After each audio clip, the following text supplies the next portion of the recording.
You can't just feed them. You can't just interfere with efforts to control invasive species. Well, unless you're a pro That's a fair with point. solid arguments by your side. We're tired of seeing animals targeted because people feel that they're a nuisance or pose some kind of an Oh inconvenience. no, not these people right away. Oh my lord. Oh, not the I know what I'm talking about because I saw one video of cows, or well, cowspiracy or whatever the fuck they're called.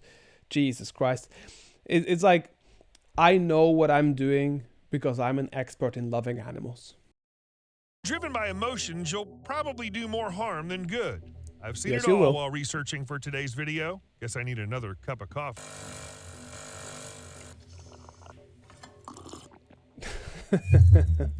In 1997, by the way, just a friendly reminder to drop a like right now if you often forget to do it at the end of the video. So in 1997, the National Wildlife Institute... I think I know what he's going to talk about here. I think it's going to be the red squirrel and the grey squirrel, because the red squirrel in the UK was a native species, and then the grey squirrel was kind of released, and then they killed them all off. I don't remember if it was disease or something. Working with the University of Turin, came up with a plan to get rid of grey squirrels in Italy. They figured it all in Italy. out. According to their plan, wiping out the squirrels could save local species threatened by the invasive creatures. But Yes. despite this, some hardcore animal rights activists opposed the project. Animal rights activists took the National Wildlife Institute to court in June 1997, which naturally caused everything to come to a halt. The project got suspended, followed by a lengthy investigation and legal proceedings, wrapping up in Jesus July Christ. 2000. And then how many Scientists won the case, no, I was getting going to the say how green many light to species wipe died out because the of this. invasive squirrels. But by then it was too late. In Yeah, just see? 3 years during the legal process, the creatures managed to greatly expand their territory, so much so that trying to get rid of Oof. them became pointless. Well, Yep. technically they call it impractical. The gist is there were already too many squirrels to do anything about them. See, this happened in the UK as well. That's why I thought it was the UK. I thought it was the whole debacle of the red squirrel, and the red squirrels basically all got killed off.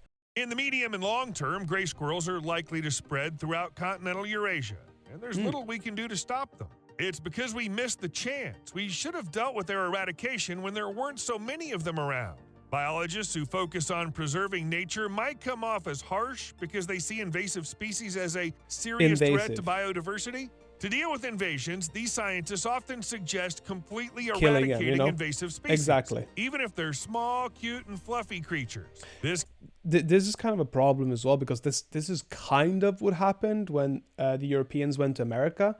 We are basically like an invasive species because we got different, we got a lot of different bacterial and viruses, and we got a different, in a sense, powers and weaknesses.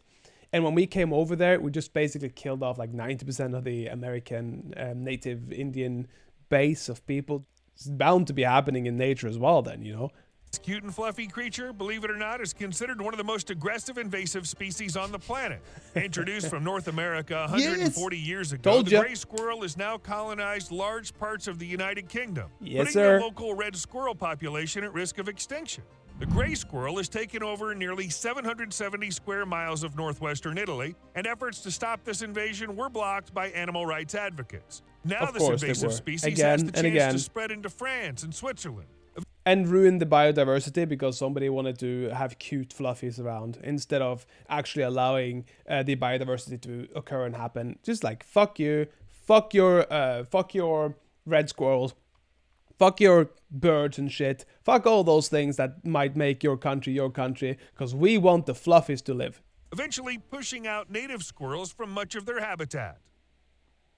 They're It so all beautiful, began the in red ones. 1948 when the gray squirrel was introduced to I Piedmont, like marking its that. first appearance in continental Europe. Just 2 pairs of squirrels were brought over from Washington, D.C. and released in Stupinigi, Turin province. In 1966, 5 more animals brought from Norfolk, Virginia were released into the park at Villa Grappolo at Genoa Nervi. The third release happened in 1994 when 3 pairs were let loose in Tricade Park. They were captured and removed in 1996, but this didn't change the situation. The few squirrels they've that already arrived got in loads Italy of at squirrels different around. times started breeding very quickly and in large numbers. Because there's probably a lot of food. There's probably a lot of food and there's almost no predators. So what's going to happen? They're going to be able to breed freely. Squirrels are different from other species because they don't need a big group to form a new population. Studies of all the successful releases show that in 71.4% of cases, only 10 squirrels were needed to create a stable population, expand, and cause problems for native species. I mean, Creatures sure know how to cause makes trouble. sense, right? Between 1970 and 2010, the red squirrel population in Italy shrank by 62%, which roughly accounts for 652 square miles, and the invasive gray squirrels took over. For the first Jesus Christ. I mean, they look pretty majestic jumping like this. The red squirrels, they look like superheroes when they landed. It's the same with in surgeries and stuff. Because if you're in a surgery room and things aren't sterile, you're probably going to be introducing bacteria which shouldn't be inside. Well, maybe not necessarily shouldn't, but shouldn't be in the amounts that they could be. Like, do you know about the surgeries back in the day? There used to be surgeons that didn't wash their hands, and they didn't understand why the nurses in a monastery, they had like a well-trained doctors that had a higher death rate than those fucking just normal nurses. And because they had such a high death rate, they were like, what are they doing wrong? What are we doing wrong? How are these women just doing better than us that are educated? And they found out it was all just washing their hands. I mean, even the first guy who came out and said, there's bacteria on our hands, and if you touch people and you don't wash yourself, he basically got, I don't remember if he got killed or what it was. And the second guy got blacklisted from science. The germ theory was wild. Nutrition works, which is ridiculous.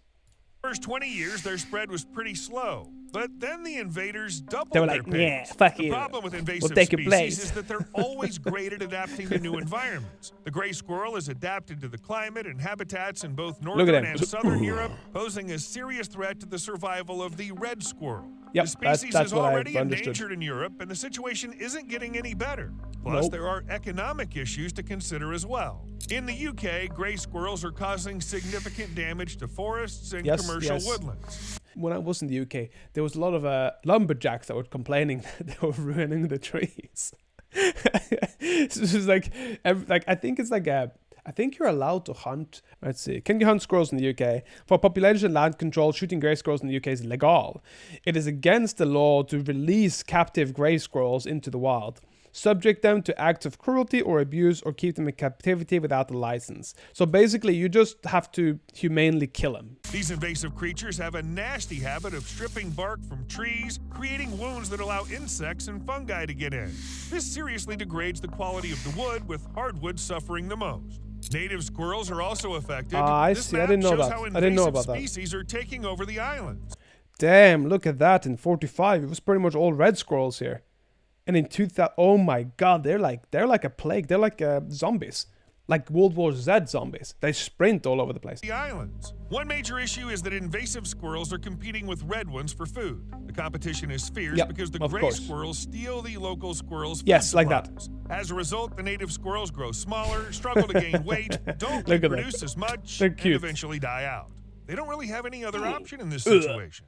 But competition for food isn't the only problem. Another serious problem is the squirrelpox virus. This virus is This is exactly what we've been talking about the whole time. The invasive bacteria as well. That isn't necessarily, it's foreign to the red squirrels.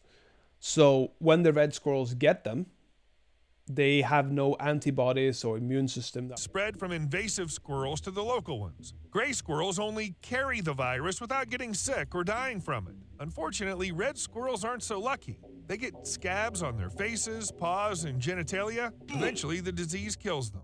The virus works so fast that it kills the host shortly after infection, making it rare to see an infected squirrel. You either find them healthy or already dead. And as if that wasn't enough, gray squirrels also raid the nests of local birds. That's what I was talking about. From what I've understood, gray squirrels are really good at raiding the nests and fucking up the ecosystem of the birds. And it's not a problem if they are a place where they have hunters that hunt them, like eagles or anything that really wants to eat a little snacky steak. Then there's no real issue. But there is a big issue when you have a population that have no predators that can just go around and be the top dog in the area.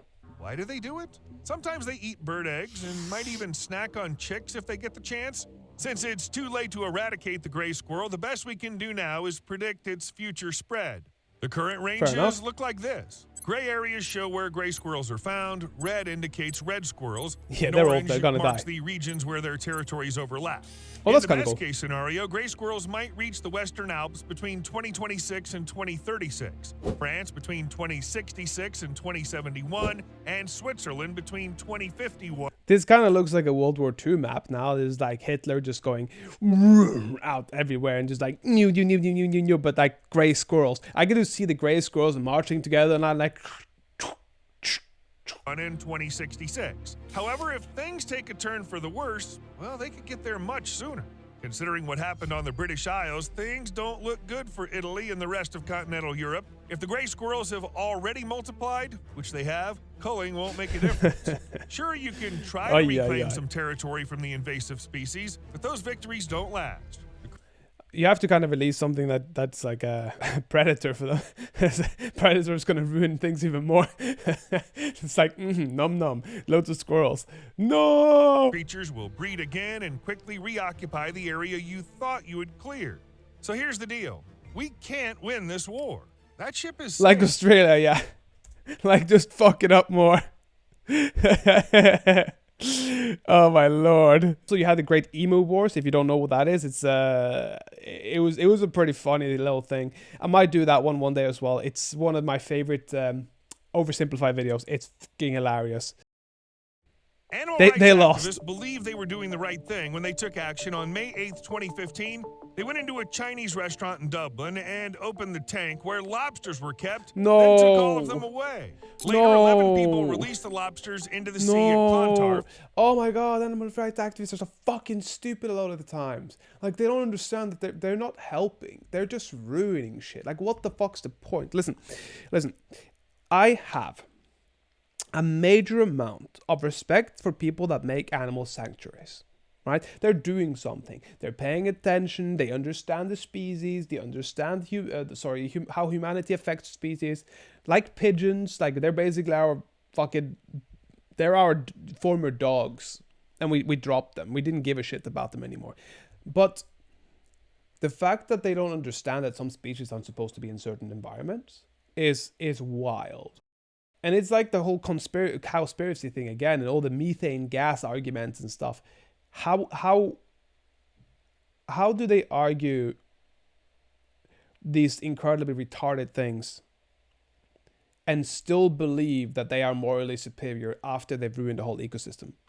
Like, how much of a cognitive dissonance do you have to be in? Like, it's almost like a dizzy fog of shit that you're walking around in. It's like a fog of war in a video game. You walk off and you can't see the next for however many meters in front of you because they don't think about these things. They just think, oh, animal, good. A lot of animals are smarter than people think. Of course they are. You can train a lot to be your pet, 100%. Like, I used to live on a farm. We had sheep, we had dogs. Before I was born, they had geese and chickens, etc. And the sheep, they know who you are. The sheep know who helps you. The sheep know who doesn't like you. If you go and kick a sheep, that fucking sheep will remember. They're not stupid. And that's one thing I find humans being we have a lot of ego. I love crows. I love ravens in particular. I find them just fascinating. And they're very affectionate and they care. But people don't seem to see that animals are incredibly emotionally intelligent. Like, you see a lot of support dogs have incredible senses of smell. They can smell when you're about to faint. And they can calm you down before that time.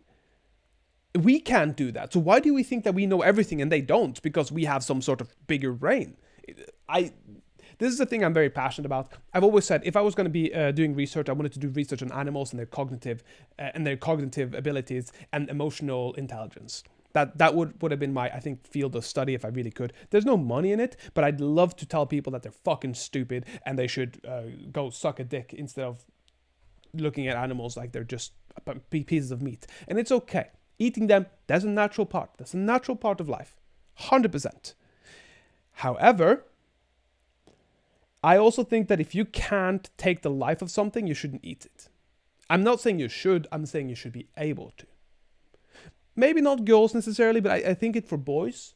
I think for the girls, they need to be able to pluck it and prepare it. We're so removed from death in general. It's ridiculous.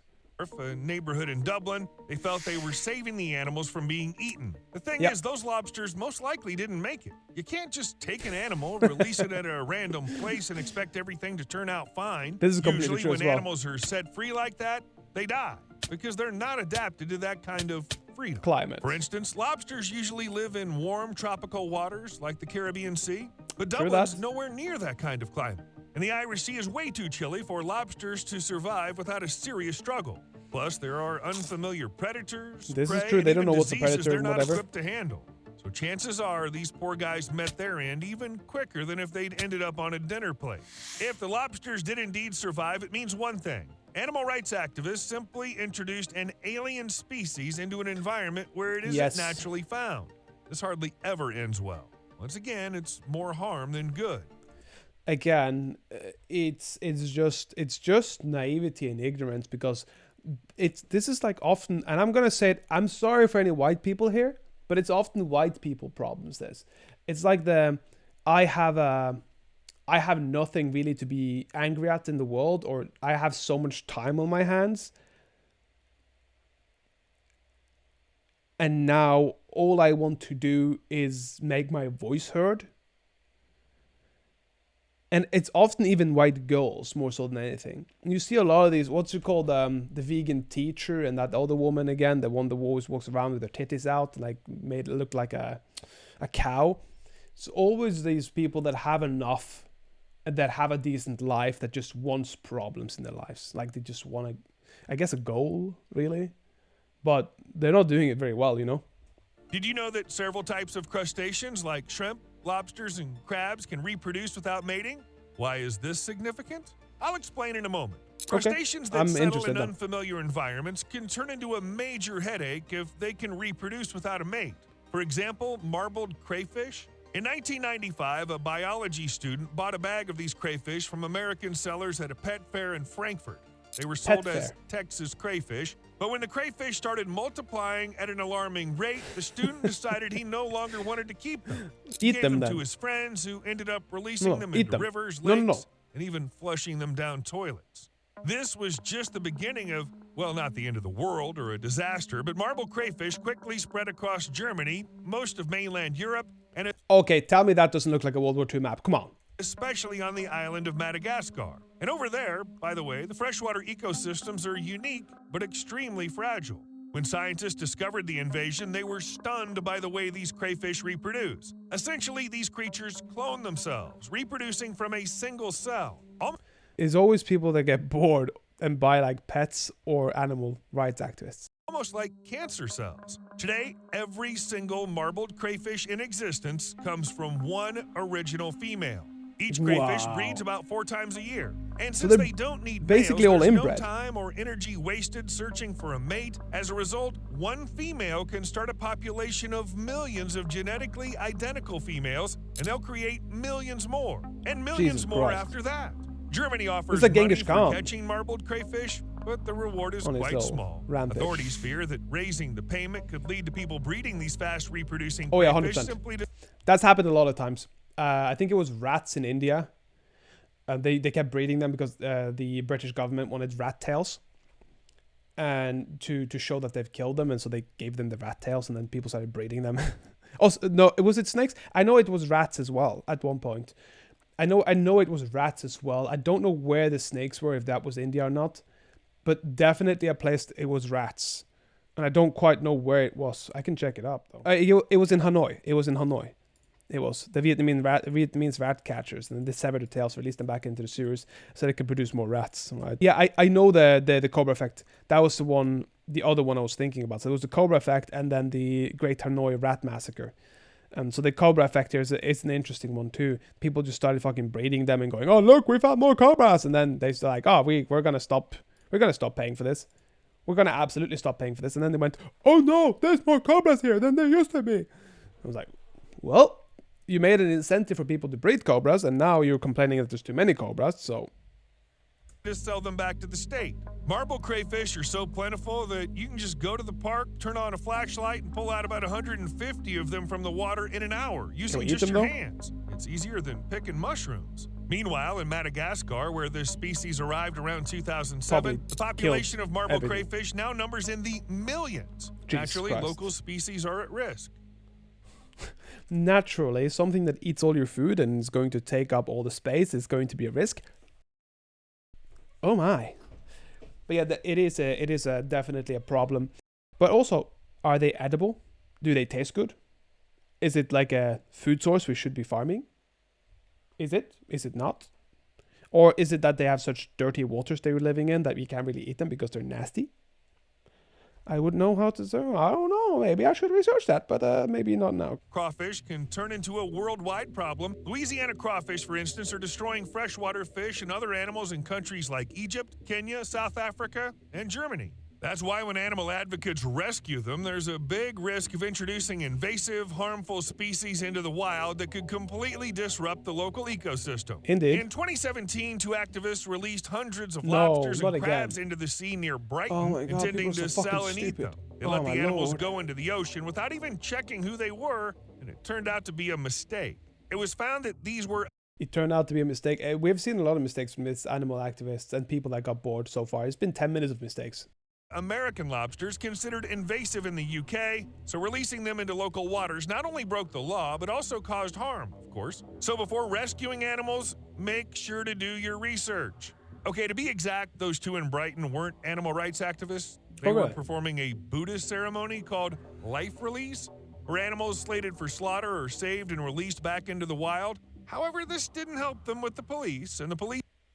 I mean, I want to know if they were white or actually Asians, because I feel like there would be some rules to this from the Buddhist side. They always have everything about balance, so the fact that there was no rules to this particular thing makes me feel like a little sketch. I'm sure it was one of these, what's it called? Have you seen this girl going around online, the one who sings, having ayahuasca with the shamans too. That one? Yeah, that one. Like poverty tourists. Like people who has the money but want to pretend to be poor. This is what it feels like again. He's fined the Buddhists over $20,000. And this is just a drop in the bucket because authorities spent around... Actually, let's find out. Now I'm too interested. Also, this is a Chinese one. Oh no, I was wrong. Shangju Li and Ni Li. Okay, so they were like Asians. My bad. I was wrong. $23,000 trying to catch invasive lobsters, but only managed to get half. So the expenses exceeded the fine. In theory, there's this creature that could save Europe from invasive crustaceans. The catch? It's invasive itself. Let me introduce you to the... That's what we were talking about. Just introduce some invasive species that kills the invasive species and ruins it even more. My lord.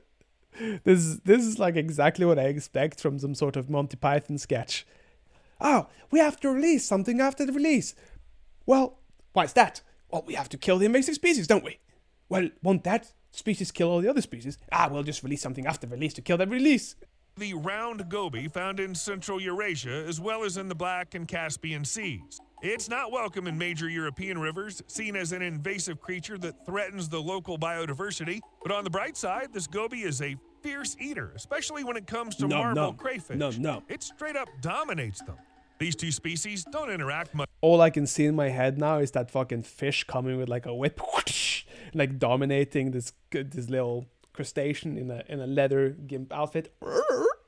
Much yet, but it looks like their encounters will become more frequent soon. Unfortunately, nobody knows exactly what'll happen as a result. Maybe the gobies and marble crayfish will balance each other out. Alternatively, with an endless food source that clones itself, the gobies might just take over everything nearby. This is true. We'll have to wait a bit to find out. And the biggest problem is that if they eat every crayfish and then every crayfish is done and dead, then they're going to keep eating something else. We're tired of seeing animals targeted because people feel that they're a nuisance or pose some kind of an inconvenience. It's not just that invasive species are inconvenient.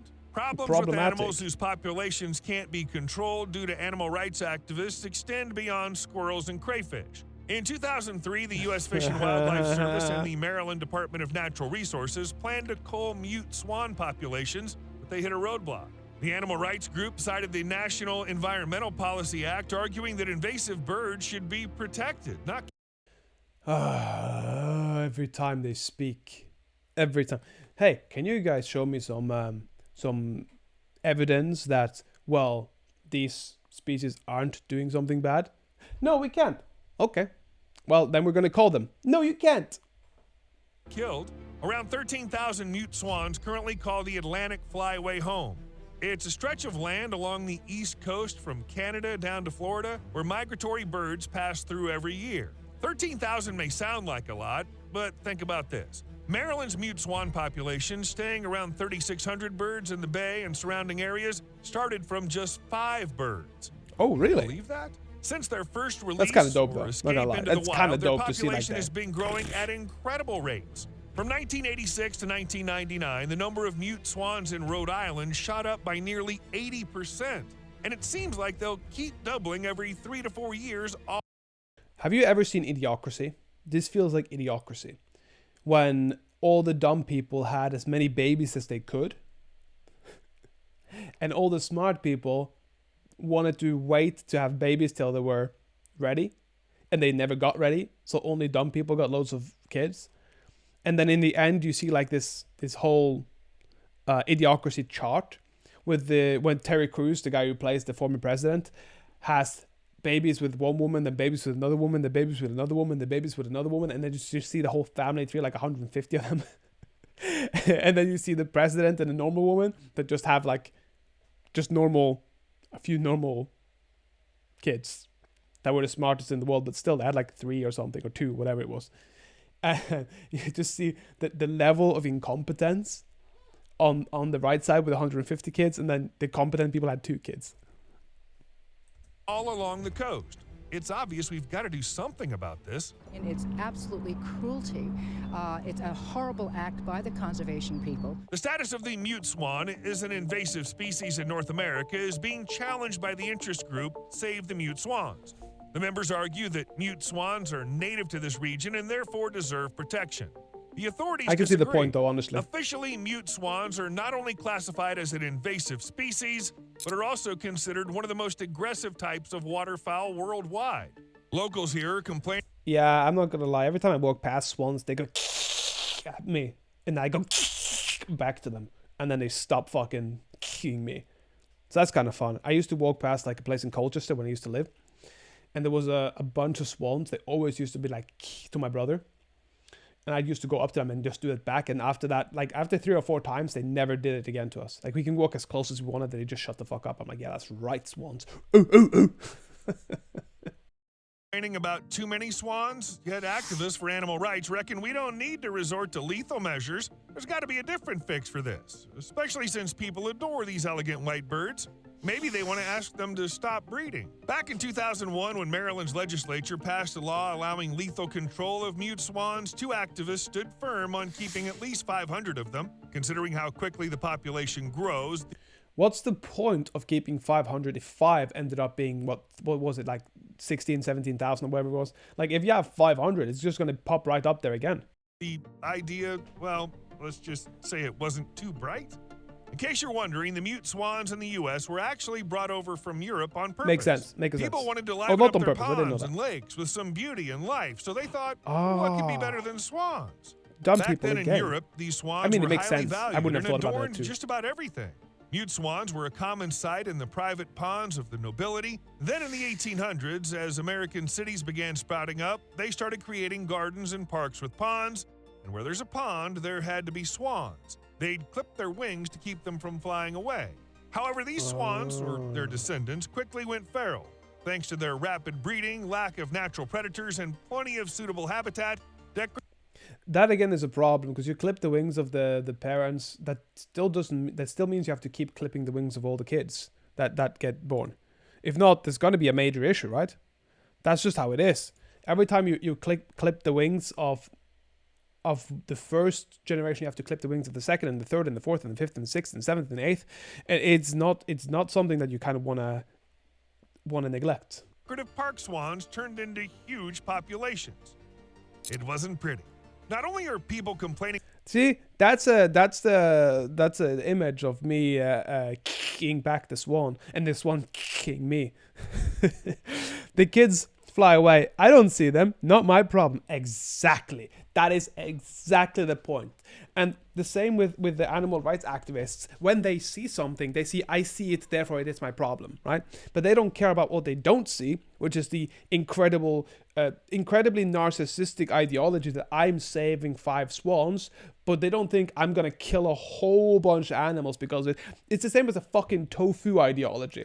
Oh, I didn't kill any animals, but the fucking farmer had to plow down and spray the shit out of everything so that they could finally get their fucking tofu, killing thousands of animals on that little on that little acre of food, of food production, where it wouldn't nearly have been as many kills if it was something else, right?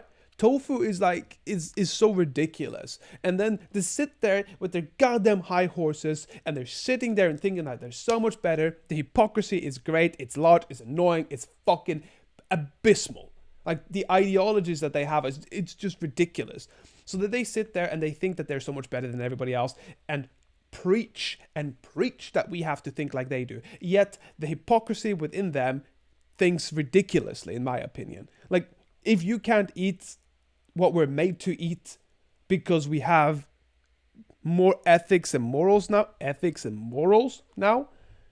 nah, fuck that. Like, it's virtue signing. God damn, I got stuck there. It's virtue signing, and it's bullshit. That's what it is. Think about swan attacks, and let me remind you, those birds can be darn aggressive, but swans are wreaking havoc on the other local waterfowl and birds around the water. Like any invasive species, these mute swans are pushing out the native feathered species, gobbling up all the vegetation they feed on, and just generally being rude. That's it. That's what I was talking about. They sound like some fucking like prehistoric raptor that goes and like that. Exactly what I was talking about. Like, I'm giving myself an A+ for reenactment.